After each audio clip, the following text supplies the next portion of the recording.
राम राम जी।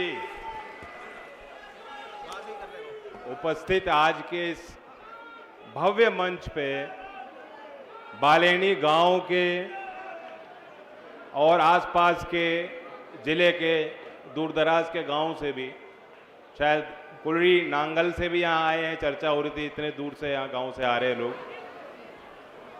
एक जोश, उत्साह, उमंग जिसे कहते हैं यहाँ दिखाई दे रहा है। नवीन कार्य हो रहा है इस इलाके में। गांव में टैलेंट की कोई कमी नहीं है, हुनर की कोई कमी नहीं, प्रतिभा है, ऊर्जा है नौजवानों में, सपने बड़े बड़े देख रखे हैं, लेकिन अवसर नहीं मिलते थे। तो ये जब गांव के लोगों ने इच्छा बताई कि इलाका पिछड़ रहा है और जो खेल के प्रति युवाओं में रुझान है, जो उनकी संभावनाएं हैं, आप छोटा सा निर्माण यहाँ करेंगे तो उसका प्रभाव दूर तक जाएगा। एक सकारात्मकता, एक अच्छी सोच, राष्ट्र के प्रति अच्छी भावना उन नौजवानों में, उन बेटियों में विकसित होगी और वो आगे देश के काम आएंगे बच्चे।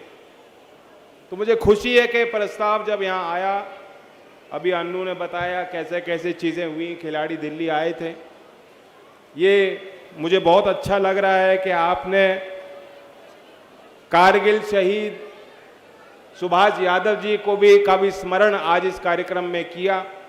ये काम तो बहुत पहले हो जाने चाहिए थे। गांव के लोगों ने उस काम में सहयोग किया। मैं आपकी उस पहल के लिए, सराहनीय पहल के लिए साधुवाद करता हूं, धन्यवाद करता हूं, आभार व्यक्त करता हूं। मंचासीन हमारे दल के सभी नेतागण, किसान भाइयों, उपस्थित मातृशक्ति, शाम का वक्त है और आप सबको घर भी लौटना है। लंबी चौड़ी बात तो नहीं कहूँगा, लेकिन यहाँ मुझे, क्योंकि ये कार्य क्षेत्र चौधरी अजीत सिंह जी का, उससे पहले चौधरी चरण सिंह जी का रहा है, और मैं अपने आप को भी इसी क्षेत्र का प्रतिनिधित्व के तौर पे अपने आप को देखता हूँ। मेरी जिम्मेदारी बनती है कि जब मैं यहाँ आया हूँ और इसी क्षेत्र के सारे लोग यहाँ उपस्थित हैं, जिनके सहयोग से और कर्म से मैं इस स्थिति में पहुंचा हूं, पार्टी को भी आपने ताकत दी कि मैं एक छोटा सा रिपोर्ट कार्ड भी आपको पेश करूं। शिक्षा के क्षेत्र में वैसे यहां के मेधावी छात्र आपको देश के हर काम में मिल जाएंगे, लेकिन यहां भी बुनियादी स्कूल की व्यवस्था में क्या सुधार हो सकता है, यहाँ के लोग हमेशा प्रयत्नशील रहते ही हैं।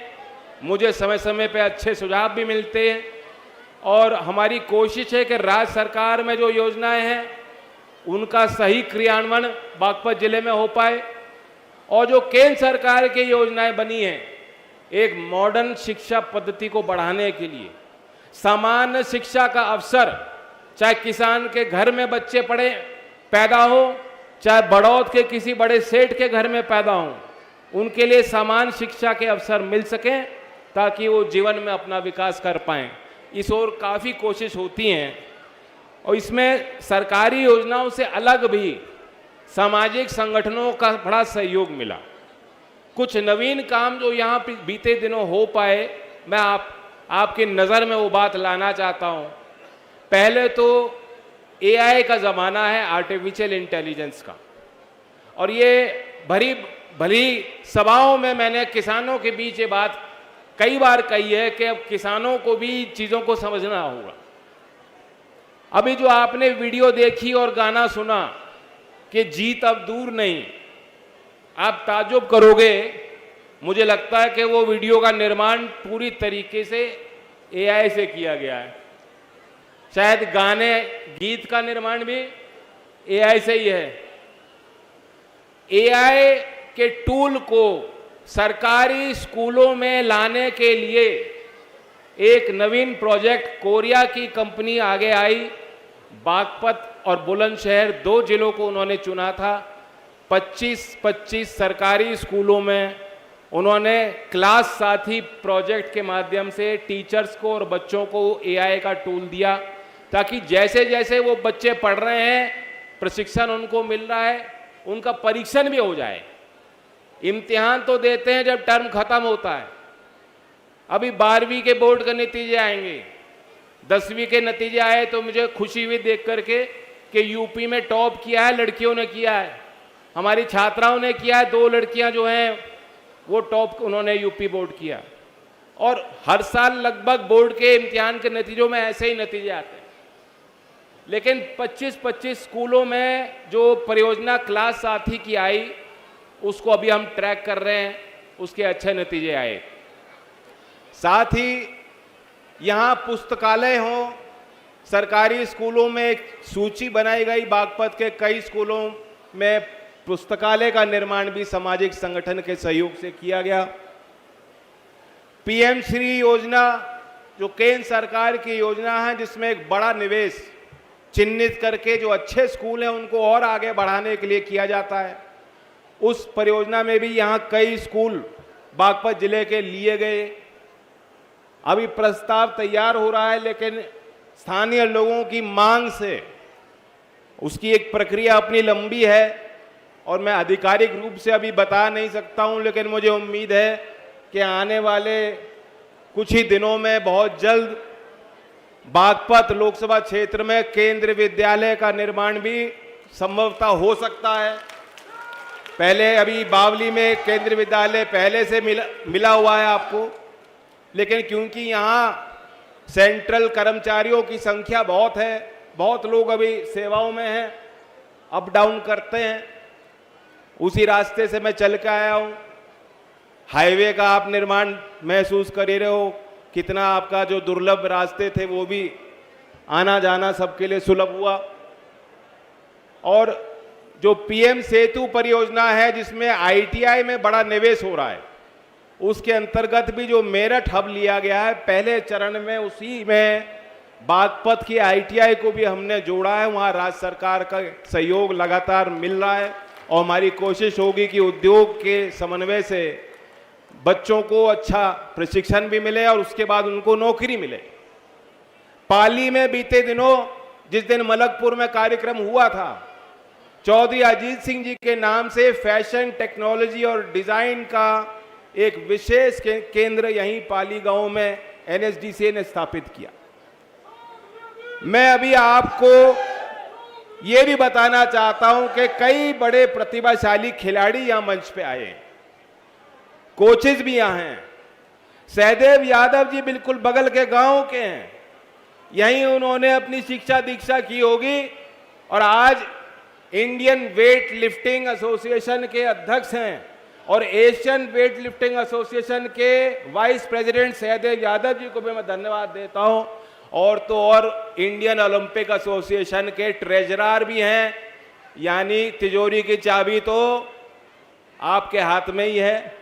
तो मैं सहदेव जी से भी आग्रह करूंगा, वह भी अपनी तकनीकी रूप से यहाँ जो निर्माण होने जा रहा है उस पर नज़र रखें और सहयोग करेंगे, ताकि जब ये स्टेडियम बन जाएगा, जो तस्वीरों में दिखाया था मूवी में, वैसा तो देखो नहीं बनेगा, ईमानदारी की बात है, वो तो एआई से दिखा रहे थे, लेकिन रनिंग ट्रैक सिंथेटिक छपरौली में बनाया गया। शायद उससे भी बड़ा, उससे भी विस्तृत निर्माण यहाँ संभव होगा, क्योंकि यहाँ जमीन थोड़ी ज्यादा आप दे पाए हैं। साथ साथ भाला फेंकना, जेवलिन, आप देखते हैं नीरज चोपड़ा का नाम तो यहाँ बच्चा बच्चा देख चुका, जान चुका, पहचान चुका। और भाले के साथ गोला फेंकना, शॉर्ट पुट। और बैठा बैठा मैं सोच रहा था, जब बात फेंकने की और कूद फांद की कर ही रहे हैं, अगर सिंथेटिक रनिंग ट्रैक बन जाएगा तो हाई जंप और लॉन्ग जंप की सुविधा भी यहाँ बालेनी गांव में होनी चाहिए, और उसमें और भी निधि लगानी पड़ेगी तो मैं तैयार हूं। अभी लगभग 1,31,00,000 की लागत से यहाँ ये काम होगा। मुझे पर्ची मिली है, पहलवानों के लिए भी बोल दीजिए, महिलाओं के। तो एक बड़ा निर्माण यहां होगा। मैं चाहता हूं कि एक हब बने, पूरे क्षेत्र को कवर किया जाए, जो बड़े बड़े आयोजन, बड़े बड़े प्रतियोगिताएं यहां हो, पूरे दूर दराज के खिलाड़ी यहाँ पे आए। एक समय था कि यहाँ के अच्छे खिलाड़ियों को हरियाणा में जाके प्रैक्टिस करनी पड़ती थी, प्रतियोगिता के लिए कोच नहीं मिलते थे। लेकिन जब इस प्रकार का निर्माण यहाँ बालेनी गांव में होगा तो शायद दिल्ली से भी खिलाड़ी यहाँ चल के आना चाहेगा कि मैं बालेनी में प्रैक्टिस करने जा रहा हूँ, मेरा गांव वहीं है। हमें ऐसी भावना पैदा भी करनी है। और जितने यहाँ खिलाड़ी आए, आपने उनका नाम भी लिया, उनका स्वागत सत्कार भी किया। मैं धन्यवाद देता हूँ आयोजकों को। जितना ज़्यादा सम्मान उनको दिया जाएगा, क्योंकि वो असली सम्मान के हकदार हैं। ऐसा ही एक उदाहरण मैं देना चाहता हूँ शिवम सिंह का। ये गोरखपुर के रहने वाले नौजवान हैं। अभी उनको हमने प्रशस्ति पत्र दिया। इन्होंने क्या किया है, ताइपे में जाकर 2025 में विश्व स्तरीय एक आयोजन होता है, वर्ल्ड स्किल्स चैंपियनशिप। 29 देश के वहां प्रतिभागी थे। 29 देश के प्रतिभागियों को पछाड़ के ब्रॉन्ज मेडल रोबोटिक्स में, रोबोट के निर्माण में जो उनका डिसिप्लिन था, ये ब्रॉन्ज मेडल जीत के आए। अकेला लौता मेडल उत्तर प्रदेश के डेलीगेशन में जो जीता वो गोरखपुर के शिवम जी यहाँ आए हैं। अब वैसे गंगा एक्सप्रेसवे है तो प्रयाग, गोरखपुर सब मेरठ से कनेक्टिविटी बनी गई। आप बेंगलोर में एक्सेंचर कंपनी में अच्छी नौकरी कर रहे हैं। और मुझे खुशी हुई जानकारी कि यूपी में जब ये पढ़ाई कर रहे थे तो Indian space research organisation ISRO में 4 महीने की ट्रेनिंग भी इनको हासिल हुई। तो जब मौके मिलते हैं हमारे बच्चों को, किसी से कम नहीं है, उनकी आंखें खुलती हैं, एक बड़ी दुनिया, एक बड़ी तस्वीर उनको दिखाई देती है, तो अच्छा काम बच्चे करते हैं। इसमें बड़ी भूमिका जो पीछे हमारे पुरुष बैठे हैं इनकी नहीं है, जो आगे आप बैठी हो, राष्ट्र निर्माण में, घर गृहस्थी में, हर काम में, खेती में, आधुनिक कामों में, आर्मी में, खेल में, आज हमारी महिलाएं किसी से पीछे नहीं है। और ये देश की आधी आबादी जो समाज का पूरा काम अपने कंधों पर लेके करती हैं। मैंने तो बचपन से देखा, चौधरी साहब के बारे में इस क्षेत्र के लोग बताते थे कि अगर चौधरी चरण सिंह नहीं मिलते थे तो दादी मिलती थी और वो बात सुन लेती थी और दादी जी को बता के काम भी हो जाते थे लोगों के। मैंने देखा ज्ञान बुआ जी को, किस प्रकार से उनके अंदर जो भावुकता थी, किसान की बात सुनते सुनते उनके आंखों में से उनके आंसू निकल जाते थे, इतना वो किसानों को मानती थी। सरोज बुआ जी को ये क्षेत्र भुला नहीं सकता। सरोज बुआ जी के आपने उस ऊर्जा को देखा। और मेरी भी 2 बहनें हैं और मेरी भी 2 बेटियां हैं। तो मैं ऐसे घर में पैदा हुआ हूं जब मुझे बचपन से ही मुझे मालूम था कि महिला जिसको हम देवी के रूप में पूजते हैं वो हमसे किसी काम में कमजोर नहीं है और हमें ताकत देती हैं। बहुत अफसोस की बात है कि देश के पुरुष अग्नि परीक्षा में फेल हो गए, क्योंकि संसद में जो महिलाओं के सम्मान के लिए नारी शक्ति वंदना अधिनियम जो पास होना चाहिए था वो पास नहीं हो पाया। मैं विपक्षी दलों को भी कहना चाहता हूं कि आंख खोल के अपने चारों तरफ देख लो। महिलाएं आपके घर में भी हैं, आपके यहाँ क्षेत्र में भी महिलाओं के बड़ा योगदान है। आज महिला अगर प्रधान बन सकती है, आंगनवाड़ी बन सकती है और नए नए काम कर सकती हैं महिलाएं, तो वो दिन दूर नहीं कि लखनऊ विधानसभा में और भारत के संसद में भी महिलाओं की उचित गिनती मिलेगी। और आप देंगे या नहीं देंगे ये पब्लिक तय करेगी, ये तो जनता के हाथ में है। राजनीतिक क्षेत्र में भी महिलाओं को आगे आके अपनी बड़ी भूमिका खुद तय करनी पड़ेगी। और मैं आग्रह करता हूं कि इस मंच पे जिस प्रकार से हमारी महिला कार्यकर्ता आई हैं, इसी तरीके से, इसी अंदाज में राष्ट्र लोकदल के हर कार्यक्रम में, हर सभा में, हर मंच पे आप आया करो। आपके साड़ियों के अलग अलग रंग देख के भी कार्यक्रम की शोभा बढ़ जाती है। और मैं जानता हूं कि अभी काम का वक्त है, आप सब घर भी लौटना चाहती हो। मैं आपको फिर धन्यवाद देता हूं। अच्छा काम आप सबके योगदान से हुआ। अब मैं खेती की कुछ बात कर लूं। वैसे जानकारी तो आपको है, हमारे यहाँ एक तो जो प्राइवेट मिल हैं, पहले जो भुगतान नहीं करती थी, बस सुस्ती होती थी, किसान मजबूर होके वहां आंदोलन करते थे। उस व्यवस्था में भी सुधार लाने के लिए जो अजय जी बता रहे थे, सांगवान जी बता रहे थे कि मुख्यमंत्री के स्तर पे विशेष नजर है।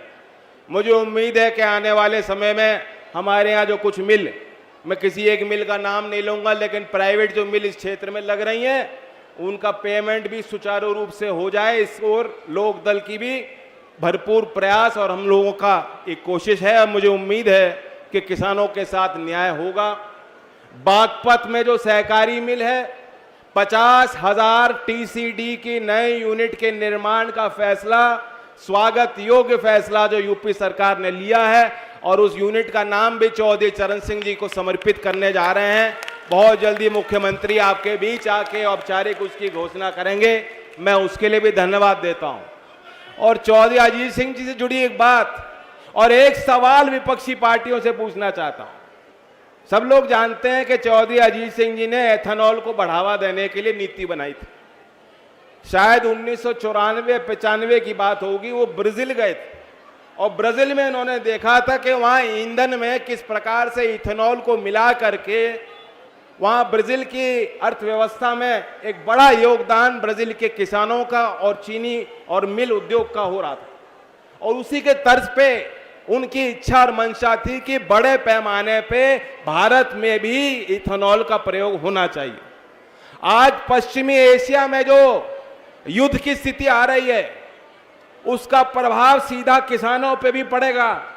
आप देख रहे हैं, चाहे फर्टिलाइजर की दिक्कत और उपलब्धियों में समस्या और ईंधन के बढ़ रहे दामों की जो दिक्कत, वो जो हर आदमी के सामने आ रही है, उसका निपटारण भी करना चाहते हैं तो इथेनॉल को बढ़ावा देना ही होगा।